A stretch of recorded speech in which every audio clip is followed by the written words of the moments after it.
ikonik, membekas, khas. Hal itu tadi yang bisa jadi salah satu penentu apakah sebuah film tersebut bakalan mudah diingat atau bakal gampang dilupain begitu saja. Dan di genre actionnya, kita pasti tahu lah ya adegan-adegan ikonik ini nih.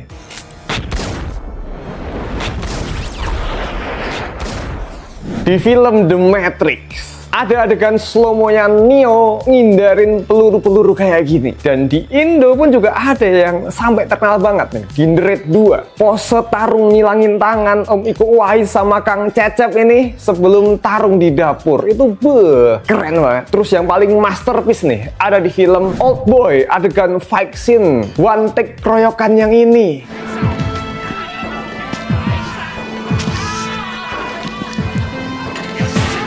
Ikonik banget. Tapi ya menurutku adegan tarung paling ikonik itu adalah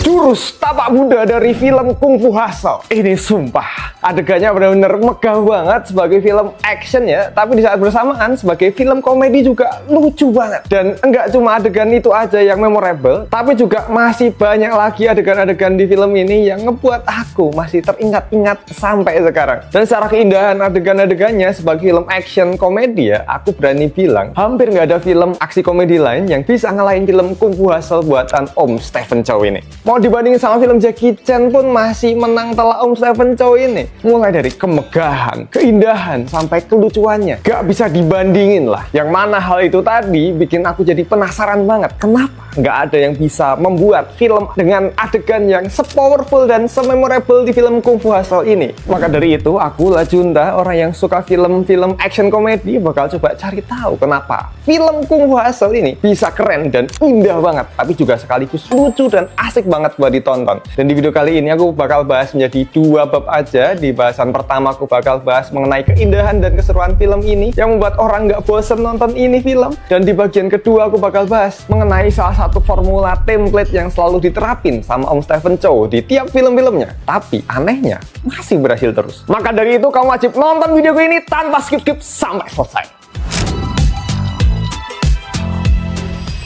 Kamu harus tahu dulu nih, kalau waktu kita nonton sebuah film itu, otak kita nggak nginget keseluruhan kejadian adegan secara utuh dari awal sampai akhir. Atau dialog per dialog gitu, enggak. Kalau kamu bisa gitu mah, kamu superhuman ya. Kudukung jadi presiden sekarang guys. Dan hal itu tadi itu disebabkan dengan cara otak kita kerja, itu cenderung cuma mengingat pengalaman titik puncak emosi dan bagian akhirnya aja. Makanya ada suatu konsep yang sering dikenal sebagai pick and roll. Dan dari situ menghasilkan sebuah adegan yang membekas dengan ngasih titik-titik puncak emosi di film itu penting banget buat menentukan apakah sebuah film tadi bakalan bisa dikenang seterusnya atau malah langsung dengan mudah dilupain begitu aja. Dan luar biasanya Om Stephen Chow ini, beliau ini bisa ngasih penonton puncak-puncak mengagumkan dengan adegan aksinya, komedinya, atau bahkan mungkin cuma dari visualnya aja dan secara terus-terusan. Dan di Kung Fu Hustle yang sebagai film aksi juga nih, Om Stephen Chow ini nggak cuma menyuguhkan pengalaman aksi yang sekedar indah aja, tapi ada satu hal yang jarang ditemuin di film-film action lain, yang mana beliau ini secara jenius banget bisa menciptakan sebuah adegan aksi yang kuat, powerful, brutal, membuat kagum gitu. Tapi di satu sisi tanpa harus membuat cemas waktu dilihat sama penontonnya, karena beliau ini tahu betul caranya meredam ancaman di filmnya. Kayak contohnya waktu awal mulai film Kung Fu Hustle aja nih, menit-menit awal setelah ketua geng kampak yang membunuh orang, suasana yang seharusnya nakutin banget, mencekam kayak gitu, tiba-tiba dicairin dengan tarian absurd para anggota geng kapaknya tadi. Kontras konyol ini langsung netralin rasa cemas dari para penontonnya. Kita disadarin kalau kengerian tadi itu nggak perlu dibawa terlalu serius atau terlalu tegang gitu. Beda cerita kalau kayak kita lihat di adegan tarung di film The Raid ya, koreografi pertarungannya tuh luar biasa indah dan membuat takjub gitu, iya. Tapi di saat yang sama kita dibuat cemas, tegang, dan ngilu untuk melihat kebrutalan di tiap adegannya tadi. Tentu aku tahu ya, pendekatan kedua film ini tuh emang beda. Yang satu film action murni yang menekankan realitas banget, dan yang satunya lagi film action komedi yang goblok gitu.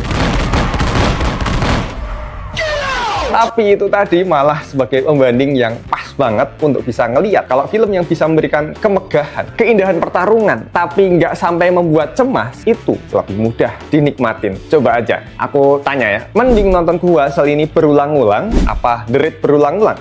Aku yakin ya, pasti lebih banyak yang milih nonton film Gua Asal. Karena ya secara psikologis nih ya, nonton film yang memicu kecemasan terus-menerus itu nguras energi dan emosi. Dan kalau mau dibandingkan dengan maestro film action komedi lain kayak Om Jackie Chan, perbedaannya itu juga masih kelihatan jelas jauh banget sih menurutku. Soalnya kayak di film Om Jackie Chan ya, walaupun ada sisi komedi ya dari gerakan tambahan slapsticknya, waktu kesakitan mukul, terus ngibas-ngibasin tangan, atau ekspresi panik, kagetnya, tapi keindahannya sebagai aksi pertarungan itu lahir benar-benar dari rasa sakit dan realitas fisik nyata yang dilakukan di dalam filmnya. Kayak lompat dari gedung atau sampai ketabrak helikopter nih. Tapi tetap ada rasa tegang, ngilu, dan khawatir yang tertinggal di benak penonton. Walaupun masih ada unsur komedinya. Sebaliknya, di Kung Fu Hustle ini, Om Stephen Chow milih jalan yang beda total. Karena Om Stephen Chow ini sengaja mengeliminasi rasa sakit yang nyata di filmnya tadi. Karena beliau mengawinkan ya estetika seni bela diri yang megah dengan hukum fisika ala kartun Looney Tunes yang udah nggak perlu mikirin realitas lagi. Makanya kalau Om Jackie Chan tuh bikin aku takjub sambil masih ngerasa khawatir gitu, Om Stephen Chow bikin kita takjub sekaligus ketawa karena keindahan dan imajinasi yang benar-benar udah liar banget. Dan Om Stephen Chow juga memanfaatkan konsep yang namanya distansi breakation, sebuah teknik untuk mengingatkan penonton secara nggak langsung supaya tetap sadar kalau ini tuh cuma film. Jangan terlalu dianggap serius. Kayak adegan selain joget habis ngebunuh tadi, waktu pemakaman 3 orang ini nih, itu kan baru sedih ya. Tapi tiba-tiba ada yang praktekin gerakan silat aneh kayak gini.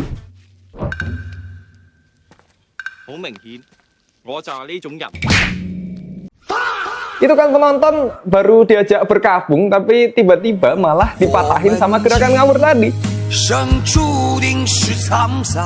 Atau waktu karakter utamanya si Sing yang diperanin sama Om Stephen Chow juga, ini habis dipukulin sama si karakter kodok ini nih. Karena sebelumnya dia salah mukul, bukannya minta maaf, dia malah masih sempet-sempetnya ambil kayu kecil kayak gini buat mukul kepalanya si kodok tadi.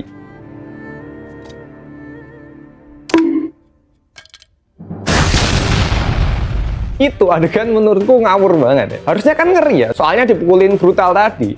Tiba-tiba langsung dipatahin gitu aja. Dan hal itu yang ngebuat film ini tuh nggak berat buat diikuti. Dan patahan-patahan absurd kayak gini yang sebetulnya itu emang berfungsi sebagai rem emosional juga buat penonton. Kita beneran udah diajak masuk ke dalam pertarungan yang intens nih. Tapi di saat yang sama, Om Stephen Chow selalu narik kita keluar sebelum suasananya jadi lebih dalam gitu. Makanya kita nggak ngerasa tertekan waktu ngelihat kebrutalan di film Gua Asal ini. Dan sebetulnya teknik menjaga jarak emosi kayak gini itu juga bisa kita lihat di film-film lain kayak di Deadpool. Bedanya Deadpool lebih banyak menggunakan teknik break the fourth wall ya, yang mana kalau di film-film pada umumnya kan karakter itu haram ya hukumnya buat natap langsung ke kamera supaya menjaga ilusi cerita di dalam filmnya. Tapi ini di Deadpool justru secara sengaja merusak ilusi tadi dengan menatap langsung ke kamera dan bahkan sampai ngajak ngomong penontonnya. Dan sementara Om Stephen Chow tadi mengeksekusinya dengan pakai bahasa visual, komedi situasi dan absurditas di tiap adegan-adegannya tadi. Walaupun pendekatannya beda, tapi hasilnya tetap sama, yaitu penonton tetap bisa menikmati action yang megah, bahkan yang brutal sekalipun, tapi dengan perasaan yang tetap terhibur, santai, dan nggak dibikin tegang gitu. Dan film Kung Fu Hustle ini dari permainan sinematografinya itu juga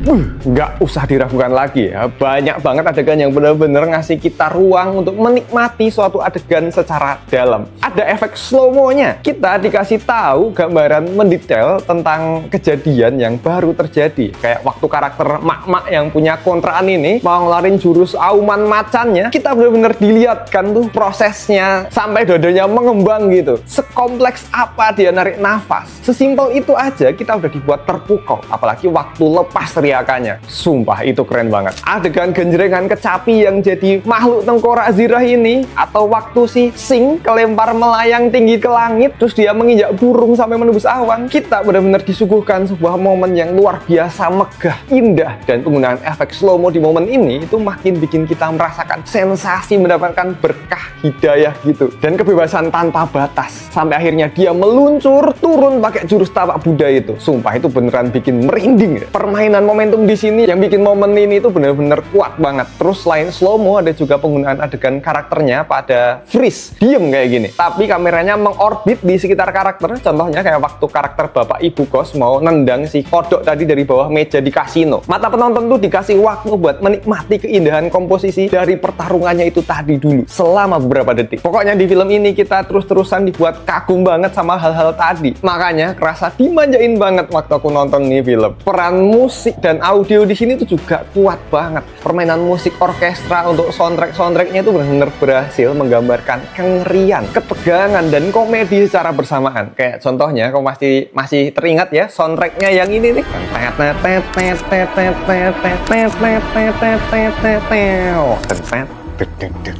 Ada kesan megah, ngeri, tapi juga tengil yang kecampur jadi satu.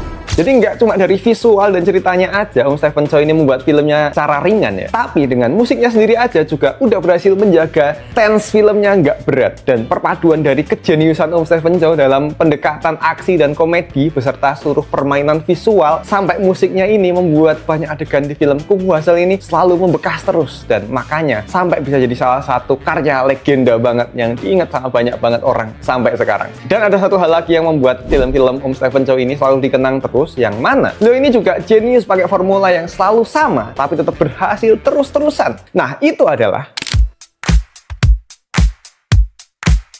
Kung Fu Hustle. Ini kan film yang indah banget ya secara visualnya. Dan kalau kamu nonton pakai monitor atau laptop yang biasa-biasa aja, ya kurang mantep gitu waktu nontonnya. Makanya ini aku saranin kamu untuk coba nonton pakai monitor OLED kayak yang satu ini. Ini monitor yang udah aku pakai dan aku jamin ini monitor beneran jauh beda kualitasnya sama monitor-monitor biasa yang pernah kamu pakai. Soalnya gambar yang ditampilin di monitor ini tuh bener-bener tajam banget. OLED 4K 27 inch. Hitamnya pekat banget. Pokoknya manja banget mata kamu lah. Ada banyak fiturnya juga, bisa mati sendiri kalau kamu pergi. Ada perlindungan monitornya sendiri biar nggak burn in screen yang biasa dialami monitor OLED. Dan tentunya desainnya juga keren banget. Aku jamin ini monitor nikmat banget. Makanya buat kamu yang suka nonton film, ngedit atau main game ya, langsung aja cek produknya yang udah aku taruh di sini nih. Siapa tahu lagi diskon parah. Buruan biar kamu nggak nonton di monitor yang jelek yang lagi kamu tonton sekarang. Oke, sekarang beneran masuk ke chapter 2 nih. Ya, suatu hal yang diulang-ulang di dalam film itu biasanya bakal kerasa ngebosenin dan jadi formula yang gampang ketebak. Tapi anehnya aturan itu kayak nggak berlaku buat film-filmnya Om Stephen Chow ini. Karena kalau kamu perhatikan ya, ada satu formula utama yang konsisten banget beliau pakai di hampir semua film-filmnya. Yang mana karakter utamanya itu selalu dimulai dari posisi paling bawah alias miskin melintir, dan baru nanti di ujung film nasibnya bakal berubah total. Kayak di film Kung Fu Hustle ini, karakter utamanya itu gelandangan, miskin, yang ngaku-ngaku jadi anggota geng kapak. Tapi di akhir film berubah jadi overpower parah gara-gara menguasai jurus tapak budanya. Di Shaolin Soccer dia juga jadi gelandangan miskin yang ngumpulin barang-barang bekas gitu. Tapi akhirnya juga jadi pemain sepak bola top dunia. Terus di CJ7 dia berasal dari keluarga kuli bangunan yang sama miskinnya ya. Rumahnya aja di bangunan rusak kayak gini. Walaupun di akhir filmnya dia tetap miskin sih ya. Tapi ada perubahan karakter yang lumayan besar. Dia jadi punya keberanian buat mendekati guru sekolah anaknya. Di The God of Cookery dia dijatuhkan sampai jadi gembel miskin di jalanan sebelum akhirnya bangkit lagi. Pokoknya selalu mirip-mirip gitu. Tapi walaupun kita udah familiar ya sama formula tadi, kok bisa kita nggak bosen?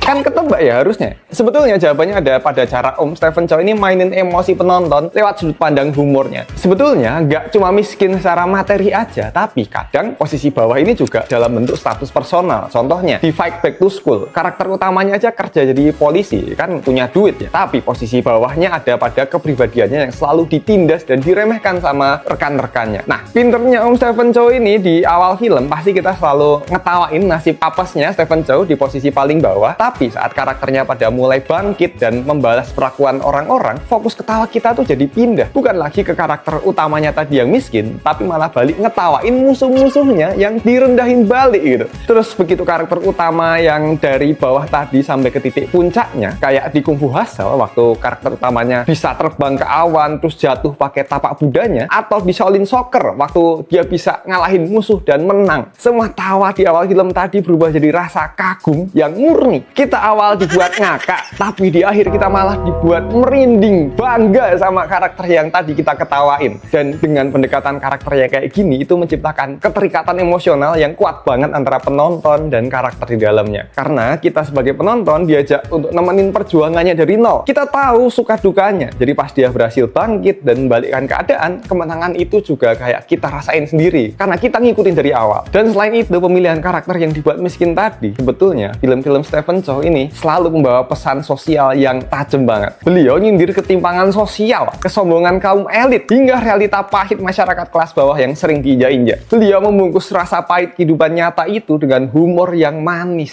Dan film-film zaman sekarang itu jarang banget yang mau ambil pendekatan yang serupa ya. Ya mungkin karena karakternya nggak mau dibuat lemah, lusuh, dan menyedihkan kayak di filmnya Om Stephen Chow tadi. Adanya sekarang semua karakternya langsung dibuat keren, atau kalau mau dibuat dari bawah pun nggak sebawah kayak di film-filmnya Om Stephen Chow ini. Dan nggak cuma formula si miskin melintir jadi kaya aja, karena Om Stephen Chow juga punya formula lain di banyak filmnya, yang mana beliau ini sering banget pakai aktor-aktor yang sama berulang-ulang buat main di filmnya. Kayak yang pasti ini dulu sering banget ada almarhum Paman Tat, mulai dari All for Winner, Fight Back to School, Justice My Food, Love on Delivery, A Chinese Odyssey, The God of Cookery, King of Comedy, sampai di Shaolin Soccer semuanya ada. Terus Lam Chi Chung yang jadi sahabat gemoynya si Sing di Kung Fu Hustle sama Shaolin Soccer ini. Danny Chen yang mirip Bruce Lee jadi kiper di Shaolin Soccer. Terus di Kung Fu Hustle jadi ketua geng Kappa. Yuan Hua dan Yuan Q yang super ikonik jadi pemilik kontrakan di Kung Fu Hustle juga muncul di banyak film lain. Ada juga karakter Mok dan masih banyak aktor lainnya yang dipakai berulang di film-film Om Stephen Chow ini. Dan bahkan nggak cuma para aktornya yang sama ya, tapi nama karakternya pun sering diulang-ulang. Kayak nama yang sering dipakai Stephen Chow itu seringnya pakai Sing di All for the Winner jadi Ah Sing, God of Gamblers 2 sama 3 jadi Chow Sing Choi, Fight Back to School jadi Chow Sing Sing, di Shaolin Soccer sampai Kung Fu Hustle juga jadi Sing lagi. Dan kenapa beliau senang banget pakai nama Sing dan juga pakai aktor yang sama berulang-ulang? Sebetulnya penggunaan nama berulang tadi untuk jadi trademarknya atau identitas personalnya seorang Om Stephen Chow. Soalnya nama Sing itu sendiri diambil dari nama Mandarin aslinya, yaitu Chow Sing Chi. Jadi dengan pakai nama tadi secara konsisten di tiap film-filmnya, jadi makin gampang inget persona itu ke diri beliau sendiri gitu. Dan kalau untuk kenapa aktor-aktor yang dipakai itu selalu sama berulang-ulang, ya sebetulnya karena faktor chemistry ya, sama kepahaman komedi yang udah jadi aja sih. Soalnya komedi fisik ala Om Stephen Chow itu nggak semua aktor bisa melakukan komedi ala Om Stephen Chow tadi. Ada timing, pacing komedi yang udah melekat banget antara aktor-aktor tadi. Dan kalau kerjasama bareng aktor baru, di tiap film-film terbarunya bakal butuh waktu lagi untuk penyesuaian ulang. Soalnya sebagai sutradara ya, Om Stephen Chow ini di lokasi syuting terkenal super perfeksionis, sampai dapat julukan The King of Java.